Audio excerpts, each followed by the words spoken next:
I was flying on a family trip with my son and Dill, but when we boarded the plane, the flight attendant whispered to me, "Pretend you're not feeling well and leave the plane." I thought it was a joke, but then she came back and said, "Please, I beg you." 20 minutes later, the afternoon light slanted through my study window, catching dust particles suspended in air that smelled of old paper and lemon furniture polish. I sat at my desk, grading history papers I'd kept for 15 years. Nostalgia, maybe. Or the stubborn hope that my teaching days still mattered. The house settled around me with its familiar creaks, and I'd almost forgotten I wasn't alone here anymore. Then I heard the front door open downstairs. I looked up, pen hovering over a student's essay about Reconstruction. Christopher and Edith had been living here for 8 months, but they moved through these rooms like ghosts, barely acknowledging my existence. We'd exchanged polite nods in the kitchen, nothing more. Their sudden footsteps on the stairs made my shoulders tense. Edith appeared first in my doorway. Christopher behind her with his hands shoved deep in his pockets. His eyes found the bookshelf, the window, anywhere but my face. "Francis, we need to talk." Edith's voice dripped with artificial sweetness, the kind that precedes bad news or worse requests. I removed my reading glasses slowly, a small defensive gesture I'd perfected over 40 years of dealing with difficult students. "About what?" Christopher shifted his weight. "We've been thinking about family, about how we should spend more time together." "Quality time," Edith added, moving into the room uninvited. She perched on the arm of my reading chair like she owned it. "Before life gets too busy." "Before what exactly?" I kept my voice level, but my historian's mind was already cataloging inconsistencies. They had avoided me for months. "Why this sudden change?" "Just you know how it is." Edith waved her hand dismissively. "Christopher, tell him about Miami." My son finally met my eyes, and what I saw there was desperation poorly masked by forced enthusiasm. "Miami, Dad, remember when we went when I was 12? Let's recreate those memories. A whole week together, fully paid, our treat." I set down my pen carefully. "You hated that trip. Said it was boring. Wanted to come home early." Christopher's smile faltered. "I was a kid. I see things differently now." The silence stretched. I studied them both. My son, who'd once brought me dandelions and called me his hero, and this woman who'd somehow convinced him that his elderly father was just an obstacle taking up space. Something had shifted between us, but I couldn't pinpoint when exactly. Was it when Christopher lost his job? When their debts started piling up, or had it been gradual, a slow erosion of respect and love? "When would this trip be?" I asked. "Next week." Edith's response came too quickly. "Everything's arranged. We just need your yes." That evening, Edith insisted on cooking dinner. She never cooked. I sat at the dining room table while she moved around my kitchen with uncomfortable familiarity, opening cabinets, using my dishes. Christopher poured wine with excessive care, his hands trembling slightly when I asked about the trip's timeline. "So, this was planned without consulting me." I accepted the wine glass, watching him over the rim. "We wanted it to be a surprise," Christopher said. "A good surprise." Edith set a plate before me, her movements calculated and precise. She'd worked in medical administration for years, and that clinical efficiency showed in everything she did. "Francis, your life insurance policy is quite substantial. 500,000, right? Very responsible planning on your part." My fork stopped halfway to my mouth. "How do you know the amount?" Christopher mentioned it once. She sat across from me, cutting her chicken into perfect uniform pieces. "Just conversation." I looked at my son. He was focused intently on his plate, refusing to meet my gaze. The mention of my insurance felt wrong, timed wrong, placed into casual dinner talk where it didn't belong. "I haven't been sleeping well lately," I said, testing them. "My heart feels strange sometimes, flutter-like." Christopher Unk's eyes lit up for a split second before he caught himself. "You should see a doctor." "Have you seen a doctor?" "Christopher worries too much." Edith cut him off smoothly. "You look fine, Francis. Probably just stress." They locked eyes then, just for a moment, but I caught it. Something passed between them, unspoken and knowing. My chest tightened, but not from any heart condition. After dinner, while they retreated to their bedroom downstairs, I found printed flight confirmations on the table, already booked, my ticket already purchased for next Tuesday. They'd been certain I'd agree, so certain they'd made irreversible plans. I sat alone in my study long after midnight, holding an old photograph of Christopher at age 7, gap-toothed and grinning, hugging my neck like I was the safest place in the world. That boy had become this man downstairs, plotting something I couldn't quite name, but felt in my bones. 40 years teaching history had taught me one thing. People leave evidence. Always. Patterns emerge. Motivations become clear when you step back and observe the whole picture, not just isolated incidents, the sudden generosity, the insurance comment, those synchronized glances, the pre-purchase tickets. Morning came with pale light and the decision I'd already made in darkness. I would go to Miami. I would watch them carefully. I would gather evidence the way I'd taught my students to examine primary sources with skepticism and attention to detail. Christopher knocked on my door at 7 o'clock, his smile too bright for the early hour. "So, Dad, Miami, what do you say?" "I'll go," I told him, watching his face. Relief flooded his features, followed by something else I couldn't quite identify. Satisfaction, anticipation. "Great. That's wonderful." He gripped the doorframe. "You won't regret it." Edith appeared behind him, her nod almost imperceptible. They'd won this round, or thought they had. I spent that morning packing my suitcase with methodical care. Underwear, shirts, my medication bottles. I paused over those bottles, reading the labels as Edith's words echoed in my mind. Something about health, about my appearance, about not worrying. My hands moved almost on their own, placing the medications in my carry-on instead of the checked luggage. A small act of caution, nothing more. But my training had taught me that survival often depended on small acts, minor precautions that seemed paranoid until they saved her life. The suitcase closed with a decisive click. Miami awaited, and whatever they had planned, I'd be ready. Christopher's car smelled of stale coffee and synthetic air freshener. I sat in the passenger seat with my suitcase balanced on my lap because he'd claimed the trunk was too full, though I'd seen it was nearly empty when he'd opened it.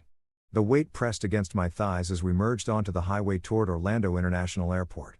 Neither of them spoke. Christopher gripped the steering wheel so tightly his knuckles had gone pale. Edith stared out her window, phone in hand, typing rapidly and deleting messages immediately after sending them. I watched her reflection in the side mirror. Her face held that clinical blankness I'd come to recognize as her thinking expression, calculating variables and probabilities. "Excited about Miami, Dad?" Christopher's voice cracked slightly on the last word. "Should I be?" He missed the implication entirely. "Of course. Family time, beaches, relaxation." "Relaxation, right?" The silence resumed, heavier now. I watched familiar Orlando streets slide past. The strip mall where I bought Christopher his first bicycle. The library where I'd spent countless Saturdays. The high school where I'd shaped young minds for 3 decades. Each block increased the pressure in my chest, the sense that I was being carried towards something irreversible. The airport appeared ahead, all concrete and glass and controlled chaos. Christopher parked in short term, another oddity. We'd be gone a week, yet he chose the most expensive option. Small details, but they accumulated like evidence in a case I was building against my own family. Security checkpoint arrived too quickly. Edith insisted I go through first. Her hand firm on my shoulder, guiding me forward. I placed my carry-on on the conveyor belt, watching her watch the screen as my belongings passed through. She leaned forward slightly, checking something, then relaxed when the bag emerged on the other side. "See, easy," she said, but her relief seemed disproportionate to the simple act of airport security. At the gate, Christopher and Edith boarded immediately with Zone 1, while my ticket relegated me to Zone 3.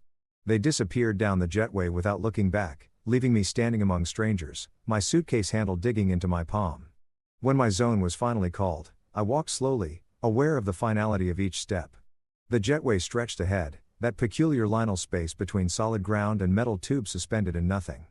The aircraft door yawned open, recycled air washing over me, carrying that distinct airplane smell of cleaning chemicals and thousands of previous passengers. I stepped inside, searching for my seat number, when a flight attendant approached. Her name tag read Mildred, and her face held professional pleasantness until she leaned close, pretending to check my boarding pass. "Pretend you're feeling ill and leave this aircraft." The words came out as an urgent whisper, her breath warm against my ear. I froze, hand tightening on my carry-on. "Excuse me, I don't understand." But she'd already moved away, tending to overhead bins and smiling at other passengers. I stood in the aisle, confused, looking between her retreating form and Christopher and Edith in their seats 3 rows ahead. They hadn't noticed the exchange, too focused on their phones. Was this a joke? Some bizarre safety protocol? I took another step toward my row when Mildred returned, her professional mask cracking. Her hands trembled as she touched my elbow. "Sir, I'm begging you. You need to get off this plane now." I looked into her eyes then and saw genuine terror. Not concern, not confusion. Terror. The kind that comes from knowing something specific and horrible. My decades of reading students' faces, of distinguishing truth from lies, kicked in. This woman was serious. "You're serious," I said quietly. "I've never been more serious in my life." Her fingers dug into my sleeve. "Please trust me, Dad. Everything okay?" Christopher's voice carried down the aisle, sharp with something that wasn't quite concern. I made the decision in a heartbeat, operating on pure instinct. My hand moved to my chest, fingers splaying over my shirt. My chest. The words came out strangled, convincing because the fear was real, even if the symptom was manufactured. I stumbled, dropping to one knee in the narrow aisle. The performance came naturally, aided by the genuine terror coursing through my veins. Immediate reaction. Flight crew surrounded me, voices overlapping in professional crisis mode. "Sir, can you breathe? Sir, stay with us." Hands under my arms, lifting, supporting. A wheelchair was called. I let them help me, but kept my eyes sharp, observant. The sick old man act didn't extend to my awareness. Through the commotion, I caught Christopher and Edith's faces. That's what I remember most clearly. Not concern, not worry, but disappointment. Pure, undisguised disappointment before their masks slammed back into place, and they performed concern for the audience around them. Christopher stood from his seat, the movement aggressive before he softened it, making himself the worried son. "Dad, what's wrong? Should we come with you?" No, stay seated, everyone." A crew member blocked the aisle. "We'll take care of him. Medical personnel are standing by." As they wheeled me backward down the jetway, I heard Edith's voice, low and meant only for Christopher, but carrying just enough in the quiet after crisis. "This ruins everything." Christopher's hissed response. "Not here. Not now." The wheelchair carried me back through the jetway, back into the terminal, back to solid ground. My phone buzzed in my pocket as they settled me in the medical area. A text from Christopher. "Dad, hope you feel better. We'll call when we land." I watched through the window as the aircraft pushed back from the gate as it began its slow taxi toward the runway. Christopher and Edith were aboard that plane, growing smaller and more distant with each passing second. The physical separation felt absolute, like I'd crossed some invisible threshold and could never return to the innocence of not knowing. The plane disappeared from view, just another metal speck against blue sky. "Mr. Wilson." I turned. Mildred stood there, still in her uniform, but off-duty now, her face pale and drawn. She glanced around the medical area, checking for listeners. "We need to talk," she said, her voice tight with urgency. "Now, somewhere private." The medical room was small and windowless, fluorescent lights buzzing overhead with that persistent electrical hum that sets teeth on edge. A paramedic had just cleared me. "Vitals are fine, probably anxiety," and left me alone on the examination table, paper crinkling beneath me every time I shifted. Through the narrow window in the door, I could see the tail of my flight disappearing into clouds, carrying my son and daughter-in-law toward Miami while I sat here in this sterile room, heart pounding for reasons that had nothing to do with medical issues. My phone buzzed. Christopher's third text. "Dad, please respond. We're worried sick." I powered it off. The door opened. Mildred entered, still in her uniform, but her professional composure had cracked like old porcelain. She closed the door firmly, checked the hallway through the window once, then turned to face me. Her hands shook. "I need to show you something." Her voice trembled. "What I'm about to do could cost me my job, but I can't let this happen." I straightened on the table, paper rustling. "Show me." She pulled out her phone with fingers that couldn't quite stay steady, unlocked it, navigated to her video library. I recorded part of her phone call in the restroom before boarding. She paused, meeting my eyes. "Your daughter-in-law's call." The phone screen showed a bathroom stall, mostly ceiling tiles and fluorescent lighting. The audio was muffled, but voices carried through the echo of tile and porcelain. Edith's voice unmistakable in its clinical precision. "The pills will dissolve quickly in his drink. He won't taste anything." A pause. "Altitude makes heart attacks more plausible. Emergency at 30,000 feet, medical response limited. Investigation harder." Another pause. Then 500,000. Christopher's nervous but committed. She laughed. Actually laughed. I watched the video once, twice, 3 times. Each viewing revealed new layers of horror. My daughter-in-law discussing my death like a business transaction, weighing logistics and timing, calculating profit margins on my life. Who was she talking to? My voice came out steady, surprisingly so. "I don't know." Mildred lowered the phone, but she mentioned the plan being in motion and Christopher being on board. Those were her exact words. I looked at her directly. "Why did you do this? Risk your career for a stranger?" Something flickered across her face. Old pain, barely healed wounds. My father, 3 years ago, his nephew convinced him to change his will. Then he fell downstairs. They ruled it an accident. Her jaw tightened. I couldn't prove anything. The regret has eaten at me ever since. When I heard that conversation, heard her plotting, I couldn't stay silent again. I'm sorry about your father. Don't be sorry. Her voice hardened. Stop them. I took her contact information in my small notebook, the one I always carried out of teacher habit. Precise, careful letters. Even in crisis, documentation instinct prevailed. We exchanged phone numbers. She promised to preserve the recording, understood it might become legal evidence. We shook hands. Her grip was firm despite the trembling. And she left to catch her next flight rotation. The taxi ride home took 40 minutes through Orlando suburbs, past strip malls and chain restaurants and residential developments that all looked identical. The driver tried making conversation. Missed your flight? No. I stared out the window. I caught something more important. He fell silent, confused, but sensing I didn't want to elaborate. My house appeared ahead. 2-story colonial with the garden I'd maintained for 30 years. Christopher's car wasn't in the driveway. They were in Miami, wondering why their plan had failed, scrambling to adjust. I paid the driver, walked up the path, unlocked my own front door. The house felt different now, violated, knowing what had been plotted within these walls, discussed at my own dining table, planned in bedrooms down the hall. I set my carry-on by the stairs, and went straight to my study. The filing cabinet held decades of documentation, insurance policies, bank statements, legal papers, property deeds. I spread everything across the dining room table, creating a systematic layout, chronological order, categorized by type. Teacher's methodology applied to my own survival. Hours passed. The light outside faded to dusk, then darkness. I put on my reading glasses, examined each document under good lighting, looking for inconsistencies. Signs of tampering, evidence of the conspiracy Mildred had exposed. I found it. The life insurance beneficiary form dated 6 months ago. Changing primary beneficiary from my niece in Atlanta to Christopher Wilson. The signature at the bottom attempted to mimic my handwriting but failed. The capital F in Francis was wrong, too elaborate. I never made that flourish. I photographed the document with my phone. Evidence preservation. More digging revealed additional horrors. Bank account statements showing transfers I'd never authorized. $38,000 over 6 months siphoned in amount small enough to escape casual notice.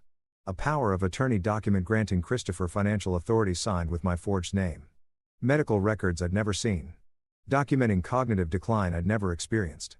They had been building a paper trail of my incompetence while I taught night classes at the community center, graded papers, lived my normal life, creating the fiction of a failing mind to justify their control, to explain away my death as natural consequence of deteriorating health. Evidence, timeline, motive, method. I spoke aloud to the empty room, old teaching habit resurfacing. They planned this for months. Living in my house, eating my food, plotting my murder. I held up the forged power of attorney, staring at the signature that wasn't mine. This wasn't impulsive. This was systematic, planned, sophisticated. They'd researched, prepared, established legal groundwork for theft and murder, both. The documents remained spread across my dining table. I didn't clean them up. Couldn't. They represented physical proof of betrayal, tangible evidence of how thoroughly I'd been deceived. I sat in my reading chair as midnight approached, the house silent around me. My son was in Miami, probably reassuring Edith that they'd find another opportunity, another method. They didn't know I had the recording. Didn't know I'd found their forged documents. Didn't know the prey had become aware of the hunters. My hands rested on the chair arms, steady now. The shock had burned away, replaced by something colder, more focused. They didn't just try to kill me. They'd been stealing my life piece by piece for months, erasing my autonomy, building toward my erasure. Time to take it back. 3 days had passed since I discovered the forged documents. 3 days of avoiding Christopher and Edith's concerned questions, deflecting their attention with vague mentions of stomach trouble from the airport incident. 3 days of research, reading attorney reviews, making discreet calls, organizing evidence into color-coded folders that now sat on my desk in neat stacks. Nicholas Clark arrived precisely at 2 o'clock as scheduled. Mid-50s, gray threading through his dark hair, expensive briefcase that spoke of successful practice. A state law specialist with 20 years' experience. His handshake was firm, his eyes sharp, and assessing. "Mr. Wilson, thank you for trusting me with this." He settled into the chair across from my desk, Opened his briefcase, pulled out a laptop and legal pad. Walk me through what you found. I slid the first folder across the desk. Blue tab, financial documents. Nicholas's professional composure held through the first few pages, then began cracking as the scope revealed itself. Forged signatures, altered beneficiaries, fraudulent power of attorney. His fingers moved faster, flipping pages, cross-referencing dates, building timeline. When did you last review these documents personally? His pen hovered over legal pad. The insurance policy 5 years ago when I retired from teaching. And you never authorized any beneficiary changes. Never. My voice was steady, firm. That policy was meant for my niece in Atlanta. She put herself through nursing school. I wanted her to have something. Nicholas made notes, his writing quick and precise. Your daughter-in-law, Edith Wilson. What's her professional background? Medical administrator. Silver Palms Medical Center. Administrative access to patient records, document templates, physician's signature stamps. Understanding dawned in his eyes. She created your medical history. Made you incompetent on paper. While I was teaching night classes at the community center twice a week, I almost smiled at the irony, lecturing on civil rights history while being declared cognitively declined in fraudulent medical reports. Nicholas opened his laptop, began running forensic accounting software on my bank records. I'd provided account access authorization earlier. Red flags appeared immediately on the screen, highlighted in crimson. Unauthorized transfers, signature discrepancies, pattern matching typical fraud indicators. His expression grew grimmer with each discovery. 38,000 over 6 months, he said quietly. Systematic theft. Small amounts initially, then growing bolder. Classic embezzlement pattern. I reached into my desk drawer, pulled out Christopher's laptop. He left this in his room. I know his passwords. Set up the computer for him years ago. He never changed them. Nicholas glanced up, something flickering in his expression, understanding perhaps of the ethical line I'd crossed. But he took the laptop, connected an external drive, began data recovery procedures. Within minutes, deleted emails resurrected themselves on the screen. The conspiracy unfolded in digital form. Email chains between Christopher and someone calling himself a medical consultant. Discussion of substances causing heart failure. Untraceable and standard autopsy, particularly effective at high altitude. Prices negotiated. $10,000 for consultation and supply. Meeting arranged at a parking garage in downtown Orlando. Nicholas's jaw tightened as he read. This is a murder contract. Your son negotiated your death like he was buying a used car. The words should have hurt more than they did, but I'd burned through pain during those 3 days of documentation, reached a colder place beyond conventional grief. Keep reading, I said. There's more. He found the draft will on Christopher's desktop. Everything left to Christopher and Edith Wilson. My signature forged at the bottom, dated 2 weeks ago. They'd planned to discover it after my death, present it to probate court, claim I'd changed my mind about my niece. Nicholas leaned back, removed his glasses, rubbed his eyes. When he looked at me again, his professional mask had dropped entirely. Francis, may I call you Francis? I nodded. This goes beyond estate fraud. This is conspiracy to commit murder, forgery, elder abuse, financial exploitation, criminal charges, not just civil recovery. He paused. We need to decide. Bring in police now or build an ironclad case first. My phone buzzed on the desk between us. Christopher's text lit up the screen. Dad, where are you? We need to talk about your health. Nicholas glanced at the phone, then at me. Understanding passed between us wordlessly. The manipulation continued even now. Pressure applied to keep me confused and compliant. Build the case first, I said. Make it undeniable, then we strike. He nodded slowly. Respect evident in his expression. You've thought about this. I taught strategy through history for 40 years. Sun Tzu, Machiavelli, Napoleon. I learned from the best. I met his eyes. Know your enemy. Choose your battlefield. They're going to realize, Nicholas warned. When I file protective orders, block accounts, revoke fraudulent documents, they'll know. Good. My hands rested flat on the desk, steady and calm. Let them panic. Panicked people make mistakes. A slight smile crossed his face. All right, then. Here's what we do. He spent the next hour outlining strategy, calls to contacts, document examiner for signature analysis, forensic accountant for detailed audit, private investigator for background on the medical consultant. He photographed evidence with high-resolution camera, created digital backups, uploaded everything to encrypted cloud storage. 3 evidence packets, he explained, printing documents and organizing them into folders. One for eventual police involvement, one for civil proceedings, one for you to keep secure off-site. Safe deposit box, not your house. I nodded, absorbing everything. Student mode engaged, learning the machinery of legal warfare. As afternoon faded toward evening, Nicholas gathered his materials, packed his briefcase with methodical care. At my study door. He paused and turned back. Francis, one question. When this is over, what do you want? Justice or revenge? I didn't hesitate. I want them to understand what they've done. I want consequences that last. He considered this, then nodded. Don't change anything yet. Act normal. I'll handle protective orders. Account freezes through legal channels. Give me 1 week. After he left, I sat in the darkening study, listening to the house settle around me. My phone buzzed again. Christopher, Dad, dinner tonight? We need to talk about your future. I stared at the text, then typed my response. Yes, we need to talk about the future. The double meaning was clear to me, opaque to him. The hunter had become the hunted, though he didn't know it yet. I pressed send. 1 week had passed since Nicholas Clark left my study with his briefcase full of evidence and his timeline for legal strikes. 7 days of performance of playing the confused old man while executing strategy with the precision I'd once applied to lesson planning. I sat at my breakfast table, coffee growing cold in its mug, watching Christopher and Edith through the kitchen doorway. They had just returned from work, Christopher's tie loosened, Edith's professional mask firmly in place. Neither of them knew that while I'd shuffled around the house asking which pills to take and where I'd left my reading glasses, I'd been methodically destroying the foundation of their conspiracy. Dad? Christopher appeared in the doorway. You okay? You've been staring at that coffee for 10 minutes. I blinked slowly, perfecting the vacant look. Have I? I was just thinking about something. What was I thinking about? I shook my head, confused.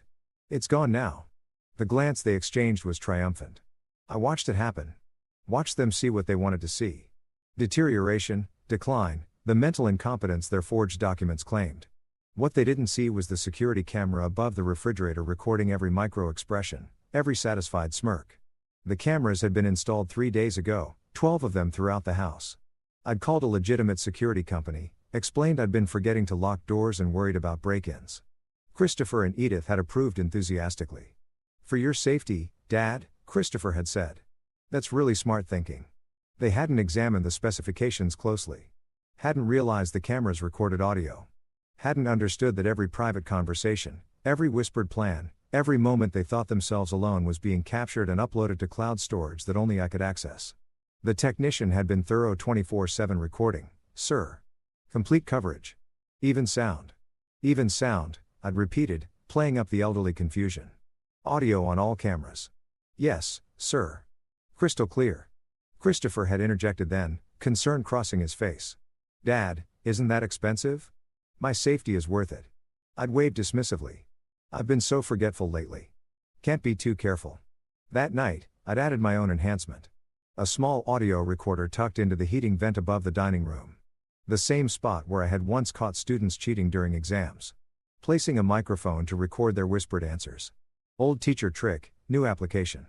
The recorder had paid dividends immediately. Christopher and Edith had their most candid conversations late at night in that room, believing themselves private. I'd listened through my headphones, documenting everything. The plane was supposed to work. Edith had hissed 2 nights ago, frustration cutting through her usual control. Now we're back to square one. You said the pills were undetectable. Christopher had shot back. You said I said a lot of things.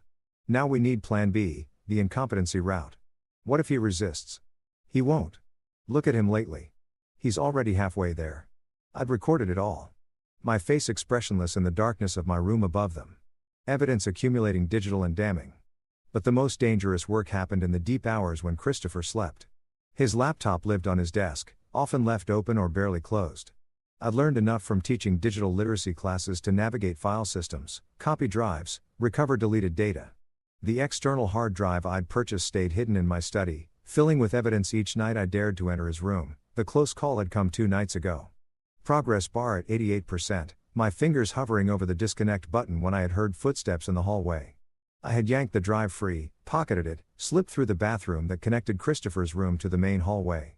My heart had hammered against my ribs, but my hands had remained steady. Decades of maintaining composure in front of challenging students had trained me well. Nicholas and I had met that afternoon in his office, reviewing the copied files, email chains about obtaining substances, browser history, researching untraceable poisons, spreadsheet calculations of my net worth, insurance payouts, asset liquidation timelines. Premeditation, Nicholas had said, his voice flat with professional assessment, not impulsive acts, systematic planning over months. Good, I'd replied. I want them to understand this isn't simple fraud. This is attempted murder. The legal machinery had already begun moving. Nicholas had filed protective orders, account freezes, power of attorney revocations, all with carefully delayed notification dates. Christopher and Edith wouldn't discover the blocks until they next attempted transfers. They won't know until they try to access funds, Nicholas had explained. Then panic.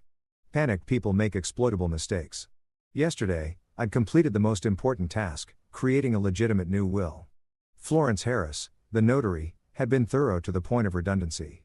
She'd read the entire document aloud, confirmed I understood each provision, recorded a video statement of my intentions. Your son won't inherit? She'd asked directly, her experienced eyes searching my face. My son plotted to murder me for inheritance, I had replied, clear-eyed and certain. He'll get exactly what he deserves, nothing. Everything goes to the Educational Futures Foundation. Scholarships for students who actually value education. She'd nodded, adding extra documentation layers, fingerprints, capacity assessment, multiple witnesses. I've seen this pattern before, she'd said quietly. Family members who see elderly relatives as obstacles rather than people. Now sitting at my breakfast table, performing confusion over which pills to take, I felt the trap tightening around them. Edith approached, her voice dripping false concern. The blue pills, Francis, for your heart. Here, let me help. Thank you, dear. I accepted the pills gratefully, swallowed them while she watched. I don't know what I'd do without you both. The camera above us recorded her satisfied expression, Christopher's approving nod from the doorway. Evidence of their performance, their manipulation, their growing confidence that I was exactly as incompetent as their fraudulent documents claimed. That evening, Nicholas had handed me a burner phone in a parking garage. Neutral location, no cameras, no witnesses. If emergency, he'd said, if they escalate to physical danger, call this number. Police are briefed, ready to respond immediately. I had pocketed it, hoping I wouldn't need it, knowing I might. Late that night, I sat in my study reviewing footage from the day's cameras. On screen, Christopher and Edith in the living room, their voices clear through the audio feed. We need power of attorney for his medical decisions, Edith was saying. Find a doctor who will declare him incompetent. Then we control everything, finances, healthcare, end-of-life decisions. Christopher's face showed no remorse, only calculation. My son had become someone I didn't recognize, or perhaps someone I'd refused to see clearly until survival demanded honest vision. I closed the laptop, picked up my phone, dialed Nicholas's number. They're accelerating, I said when he answered. Moving toward forced incompetency evaluation. We need to trigger the account freeze now. Agreed, Nicholas replied.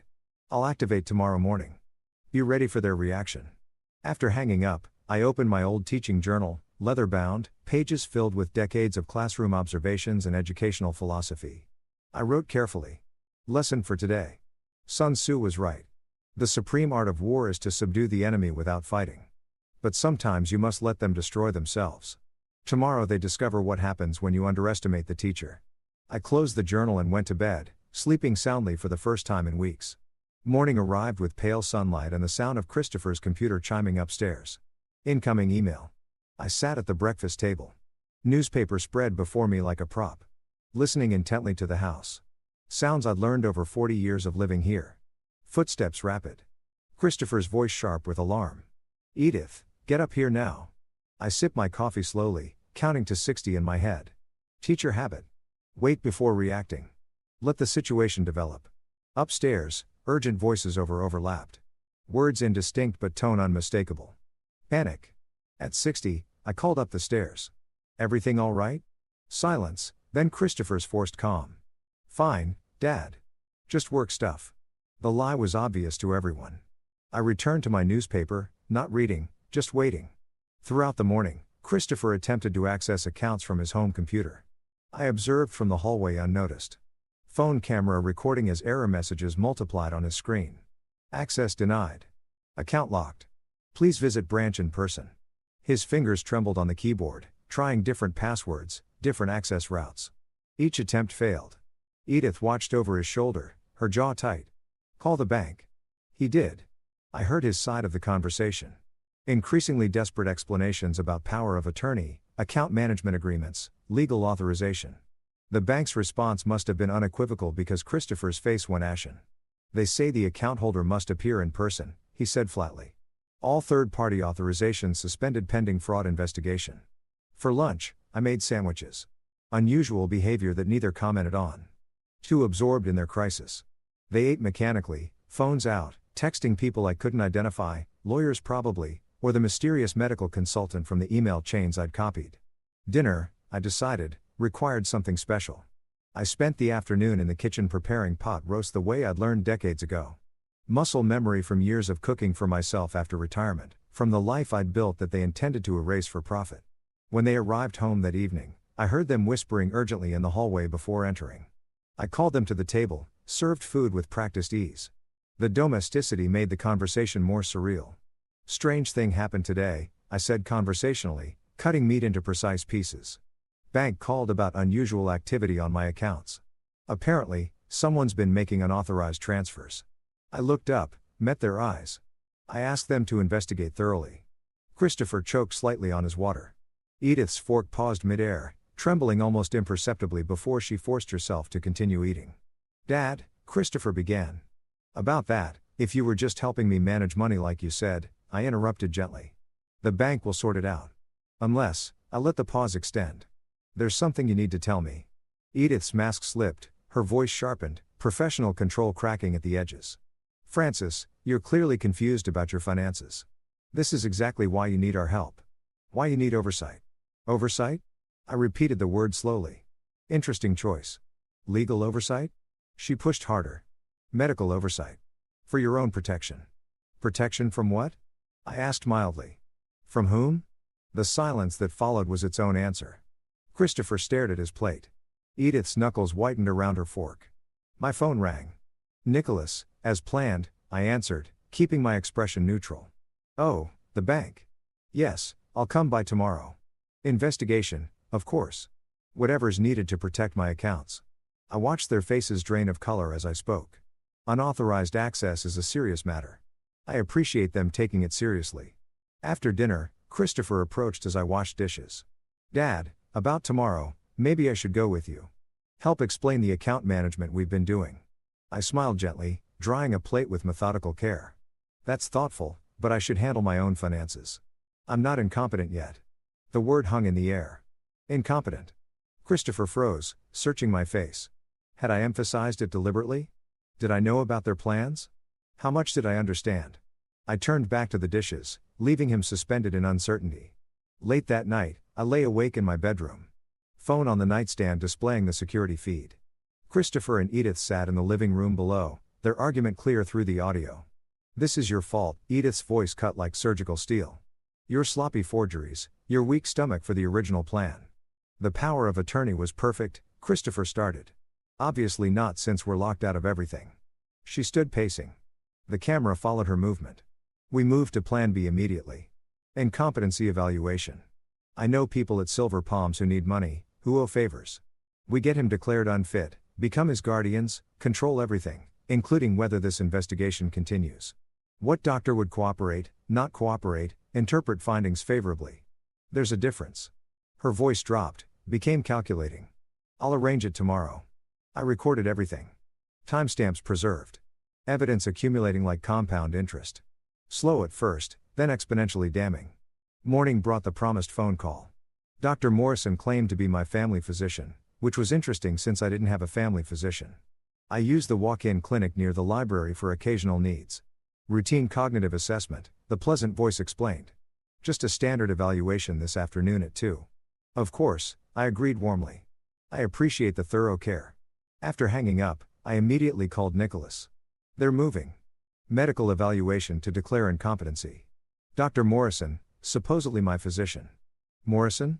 A pause while he checked. No medical license in Florida under that name. It's fake. So, they're using a fake doctor to declare me incompetent. Attempted fraud on top of everything else. Nicholas's voice held grim satisfaction. Francis, keep the appointment. Record everything. I've arranged independent psychiatric evaluation for you tomorrow morning. Dr. Patricia Chen, 30 years experience, impeccable credentials. They're fake diagnosis versus real professional assessment. We'll destroy them in court. That afternoon, I drove to the address provided. Shared medical building, multiple practices. I checked the directory in the lobby.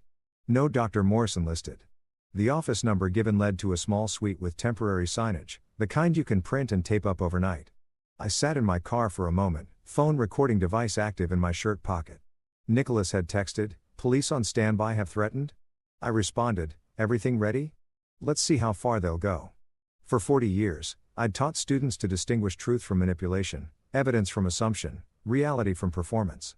Today, I got to demonstrate those lessons in real time. Christopher and Edith had arranged this test thinking I'd fail. They had no idea I'd been preparing my entire professional life for exactly this kind of challenge. I opened the car door and walked toward the building, steady and certain. Dr. Patricia Chen's office smelled of leather furniture and subtle lavender. I sat across from her, completing the final cognitive assessment. Pattern recognition puzzles that would have challenged my students. Memory questions I answered with dates and details. Executive function tests I navigated systematically. Her sharp eyes watched everything. 3 decades of forensic psychiatry evident in how she observed not just answers but approach, methodology, reasoning. Fully competent, she said finally, setting down her pen. No cognitive decline, analytical skills above age group average, no indicators of paranoia or delusion. Frankly, Mr. Wilson, your mental acuity rivals people half your age. I thanked her, accepted the preliminary documentation, and drove home satisfied. The fake Dr. Morrison appointment from yesterday had been exactly what I'd expected. Shabby office with temporary signage, someone claiming credentials they didn't possess. Questions designed to create appearance of incompetency regardless of answers. I'd recorded everything. Now I had the contrast. Fraudulent evaluation versus legitimate professional assessment. But as I pulled into my driveway, satisfaction evaporated. Christopher's car blocked the entrance. My son stood on the porch, envelope in hand. His face set with desperate determination I recognized from students who'd cheated and been caught, but were trying one final bluff. He approached my car window before I could exit. His hand shook slightly as he thrust the envelope forward. "Dad, this is for your own good. You're not well. We need to protect you." I took the papers, read them thoroughly. Petition for guardianship due to incapacity. The allegations were detailed and damning. Paranoid delusions regarding family members, progressive memory loss, financial incompetence, danger to self due to unstable behavior, supporting documentation attached, sworn statements from witnesses, medical reports, incident logs. I read every word while Christopher shifted his weight, unable to meet my eyes. "Whose safety, Christopher?" I asked quietly. "Mine or yours?" He fled to his car without answering. Nicholas arrived within an hour of my call. We spread the court documents across my dining room table. The same table where I'd first organized evidence months ago. His professional calm cracked as he read. "They're claiming you're incompetent after attempted murder failed." He flipped through pages. The audacity of this, these witness statements, these medical reports. "Desperation breeds boldness," I said. "Read the witness list." Mrs. Patterson from next door claimed she'd seen me wandering the yard in pajamas at midnight. Tom Chen from book club noticed increasing confusion during discussions. Dr. Sarah Williams from Silver Palms Medical provided detailed psychiatric evaluation showing progressive dementia. "You never met Drive Williams." Nicholas said never, but her credentials are real. Edith arranged this through her medical connections. I pointed to another statement. "And these neighbors, I need to talk to them." That evening, I walked door to door, teaching journal in hand. Most neighbors were embarrassed, ashamed. Mrs. Patterson's voice trembled. "Christopher said it was just to help with your care, that you'd approved it. I didn't realize it was for court." "What exactly did you see, Margaret?" "You outside at night by the bushes in your pajamas." "I was checking security cameras I'd installed at 11 p.m. not midnight, in shorts and t-shirt, not pajamas." I kept my voice gentle. Teacher comforting confused student. "Christopher showed you what he wanted you to see." She broke down crying, promised to recant. 2 other neighbors had similar stories. Manipulation, context removed, innocent behavior twisted. But 3 neighbors refused to speak with me. I learned later Christopher had paid them. 500 here, 300 there. Small amounts to people struggling financially, enough to buy false testimony. The preliminary hearing came 2 weeks later. I sat beside Nicholas, posture straight, taking organized notes, visible demonstration of competency. Christopher and Edith sat across the aisle with their attorney, expensive suit, and calculated confidence. Where had Christopher found money for lawyers like this? More debt, probably digging deeper holes. Judge Thompson reviewed both sides' filings with evident skepticism. Court-appointed psychiatric evaluation ordered. Dr. Patricia Chen will conduct assessment and report findings. Nicholas and I exchanged subtle glances. She had already evaluated me, knew I was competent. The trap was working perfectly. After the hearing, Nicholas wanted immediate action. We file criminal charges now. Everything we have, attempted murder, fraud, forgery, we can end this. I shook my head. If we file now, they'll know we have everything. They'll lawyer up completely. Maybe flee. I want them to keep digging. Let them think they're winning. Francis, that's risky. I taught for 40 years, James. Students reveal most when they think they're succeeding. Right now, Christopher and Edith believe their guardianship petition might work. Let them invest more in that belief. Let them commit more crimes trying to support it. Then we bury them completely. He objected. Professional instinct demanded immediate prosecution, but respected my decision. Client autonomy even when the client was choosing the difficult path. That evening, I visited the bank, requested complete audit trail of all account activities for the past year. The manager, sympathetic now that investigation had revealed fraud attempts, provided comprehensive records. I spent hours with a highlighter, marking every unauthorized transaction, visual timeline of theft, evidence for prosecution. Several weeks passed. Christopher's behavior grew more erratic as his gambling debts became collection threats. I learned this through Nicholas's investigation. $75,000 owed across 3 sources: online sports betting, local card games, casino markers, threatening messages, and recovered deleted emails. Timeline showed debt accumulation had accelerated 6 months before the murder plot began. Motive clear as classroom chalk on blackboard. My phone rang late one evening.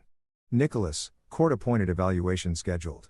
Dr. Chen will conduct it next week. Also, Christopher's gambling situation is worse than we thought. Those debts are why he's desperate. Bookmakers don't accept apologies. I absorbed the information, made notes in my growing case files, everything organized into labeled folders: financial fraud, forged documents, attempted murder, false medical claims, witness tampering, every piece of evidence cross-referenced, timeline visualized. I stood in my study looking at the wall where I had assembled everything. Photos, documents, dates connected with string like detective boards and movies. Except this was real. And the conspiracy led to my son and his wife. 40 years I'd taught students that truth requires patience. Evidence must be overwhelming. Presentation must be irrefutable. Christopher and Edith had given me months to build this case while they thought they were winning. Now they'd learned the final lesson. The teacher always knows more than the students realize. Class was almost over. Time for final exam. Dr. Patricia Chen's court-appointed evaluation report sat on Nicholas's conference table between us. I read the conclusion for the second time, savoring each word. Subject demonstrates full cognitive capacity. No evidence of dementia or incompetency. Analytical skills above age group average. No indicators of paranoia or delusion. Recommendation: petition for guardianship be denied. Nicholas spread additional documents across the table. Months of evidence compilation organized into devastating presentation. 3 ring binders, color-coded tabs, chronological timeline poster, exhibits numbered and cross-referenced. Teacher recognized fellow educators' methodology. This was curriculum of crimes, comprehensive and irrefutable. We file today, Nicholas stated, not question statement. I nodded once. Everything, all of it. The counter-suit was 47 pages detailing 18 separate criminal acts. Attempted murder, conspiracy to commit fraud, multiple counts of forgery, elder financial abuse, witness tampering, obstruction of justice. The criminal complaint ran 23 pages. Evidence exhibits filled 2 boxes. Nicholas and his paralegal delivered everything to the courthouse clerk. I watched from nearby bench as the clerk processed paperwork, paused, read further, then called her supervisor. The supervisor read face growing serious, then picked up the phone to judge's chambers. Within hours, emergency hearing scheduled. The system recognized severity immediately. That afternoon, professional process server went to my house where Christopher and Edith still lived because I'd never formally evicted them. Strategic decision to keep them close, monitored. I sat in my car across the street, phone recording, watching. The server rang the doorbell. Edith answered. He handed her the envelope, identified himself officially. I zoomed my camera, captured her face as she read the first page. Shock, recognition, fear. The progression took seconds. She called for Christopher. Their argument was visible through the window, even from my distance. The process server's official report, later entered as evidence, documented everything. Subject Edith Wilson opened door at 2:17 p.m. served papers. She read first page, face drained of color. Quote, "This can't be. He didn't. How did subject called for Christopher Wilson?" Quote from Edith Wilson. "You said he was too old to figure it out. You promised." She stopped speaking when she noticed me. That evening, my security cameras captured their panic. Christopher at his computer, frantically deleting files, emptying recycle bins, attempting hard drive wipes. Edith shredding documents until the machine overheated and jammed. She kicked it, then continued tearing papers manually. Nicholas had remote access to the camera feeds. I'd granted him viewing rights weeks ago. He called me. Grim satisfaction in his voice. "They're destroying evidence. Every deletion is another charge. Obstruction of justice, consciousness of guilt. They're creating new crimes, trying to hide old ones. Are you documenting everything?" I asked. "Every frame, time-stamped, backed up to encrypted servers. Even if they destroy every physical piece, we have digital archive that's untouchable." The next morning, their attorney requested emergency meeting with Nicholas. The settlement offer came quickly. Christopher and Edith would return the $38,000, vacate the property immediately, relinquish all inheritance claims, accept permanent restraining order. In exchange, I dropped criminal charges. Nicholas brought the offer to my house. We sat in the dining room where this had all begun, where I'd first spread evidence and understood the scope of betrayal. I read the settlement terms slowly, then looked at Nicholas. They want to walk away, pay back stolen money, promise to behave, and face no consequences for trying to kill me. That's the offer. I tore the paper in half, then quarters, then smaller pieces. Let them fall onto the table like snow. They tried to murder me, James. Not steal from me. Murder me. Edith researched undetectable poisons. Christopher negotiated my death price.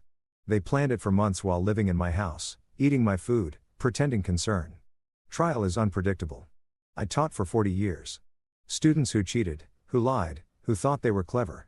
They never learned from easy forgiveness. Only consequences taught real lessons. I met his eyes.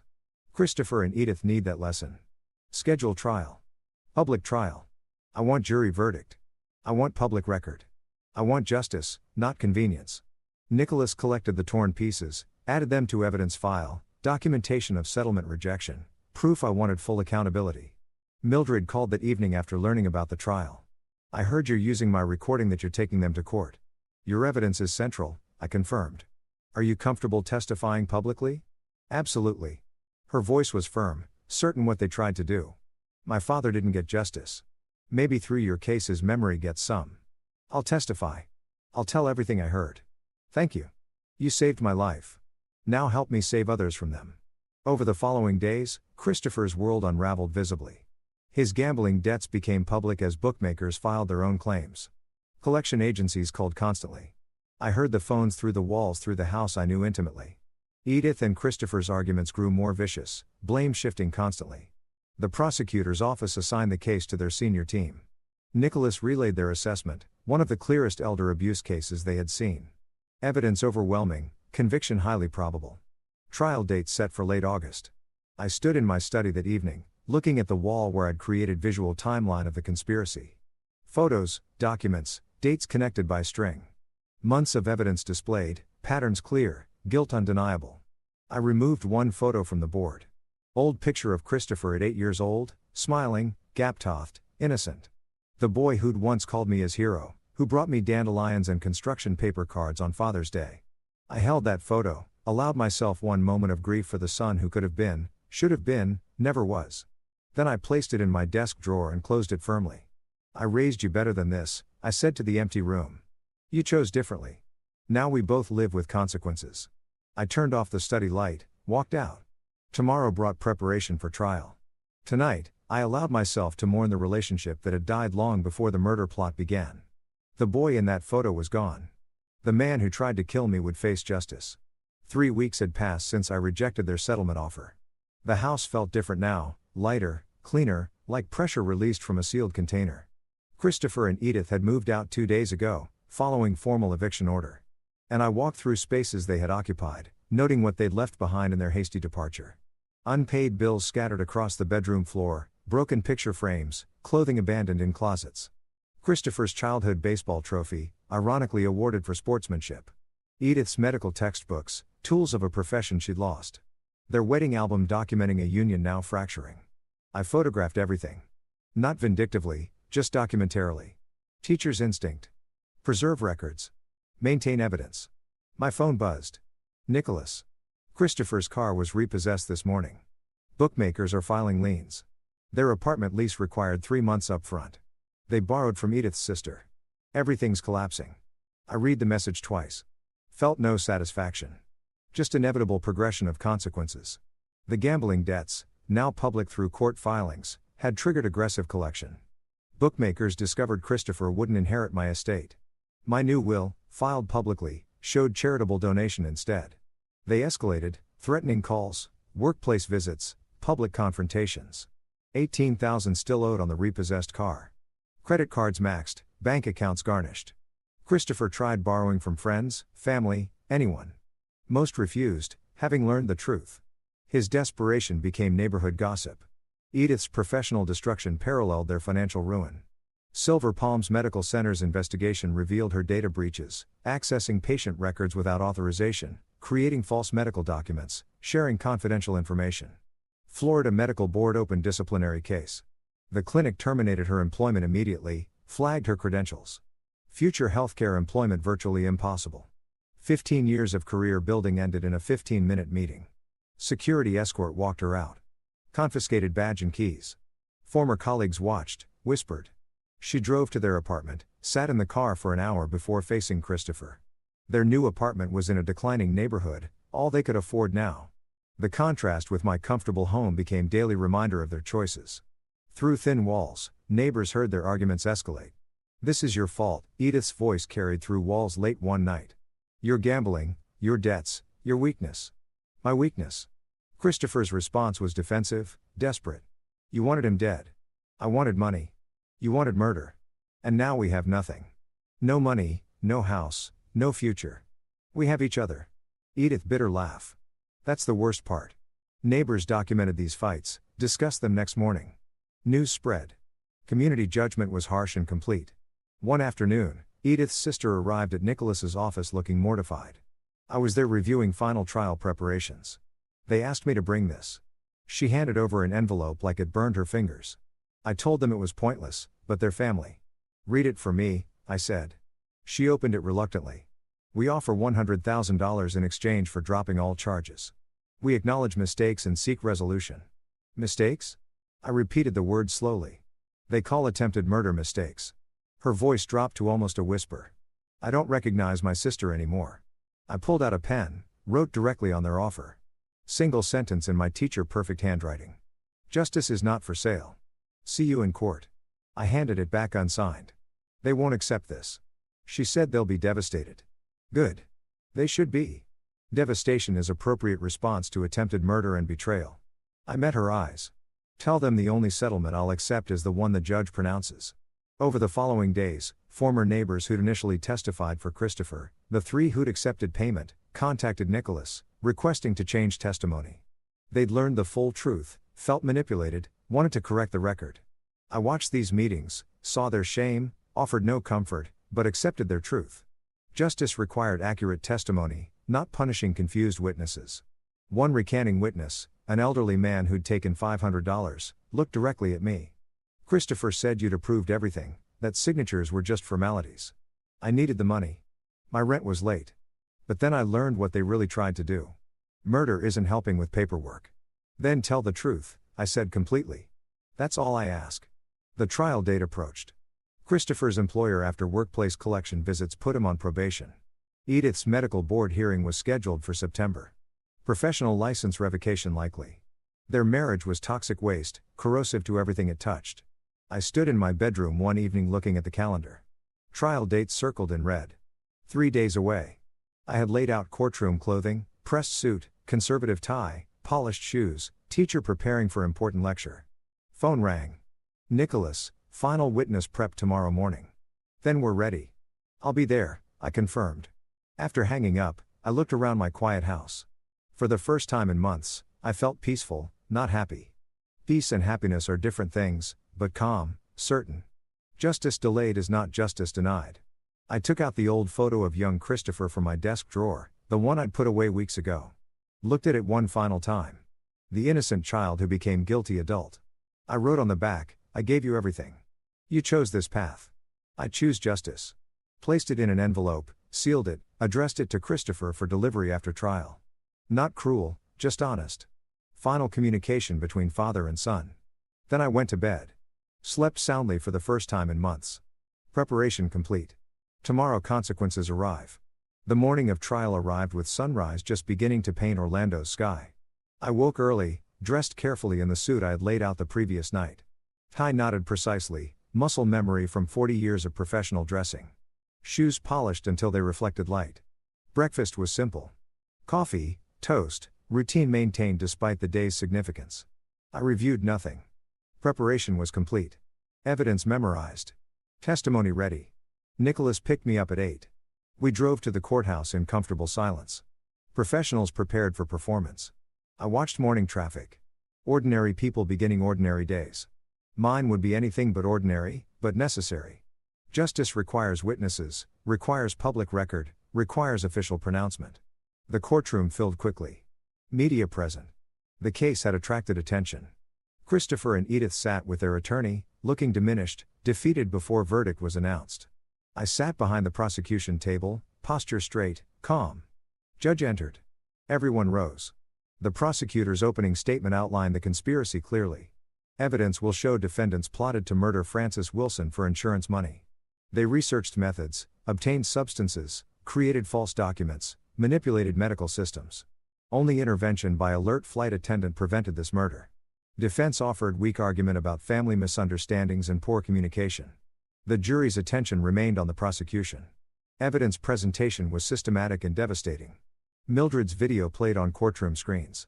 Her recording filled the room. Edith's voice unmistakable. Pills in his drink. Heart attack at altitude. 500,000. Christopher flinched hearing it. Edith stared straight ahead, jaw clenched. Mildred took the stand, voice shaking initially, but strengthening as she testified. I heard her clearly. She talked about heart attack, about altitude, making it believable. She mentioned insurance money.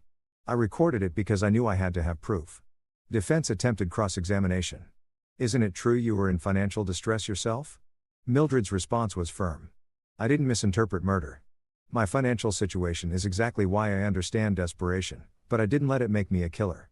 Forensic document examiner confirmed signature forgeries. Bank representatives detailed unauthorized transfers totaling $38,000. Dr. Patricia Chen testified to my full mental competency, destroying the incompetency claims entirely. Email evidence showed correspondence with medical consultant about lethal substances. Each piece built an irrefutable case. Then I took the stand. Oath administered, I settled into the witness chair. 40 years teaching had prepared me for public speaking, managing attention, delivering information clearly. When did you first suspect something was wrong? The prosecutor asked. The invitation to Miami was unusual. Their sudden attention after months of distance. Small things that pattern recognition tells you matter. What did you do? What I taught students for 40 years. Gather evidence, document everything, verify sources, build comprehensive case before drawing conclusions. I applied academic rigor to my own survival. Defense attorney's cross-examination was brief, ineffective. My credibility was unshakable. Facts verified by overwhelming evidence. The jury deliberated less than 2 hours. When they returned, the foreman stood. On count 1, conspiracy to commit murder. Guilty. Count 2, fraud, guilty. Count 3, forgery, guilty. Down the list. Each guilty hit Christopher and Edith visibly. Edith's composure finally cracked. Single tear quickly wiped away. Christopher dropped his head into his hands. Sentencing phase arrived. Judge asked if I wished to make victim impact statement. I stood faced Christopher and Edith directly. You lived in my house. I provided for you. I trusted you. You responded by plotting my death. I don't hate you. I pity you. You destroyed your lives for money you'll never see. That's justice enough. I sat. Judge nodded. Appreciation for brevity and dignity. Sentences. Christopher received 3 years probation with strict conditions. Edith, 5 years, longer due to professional credential abuse.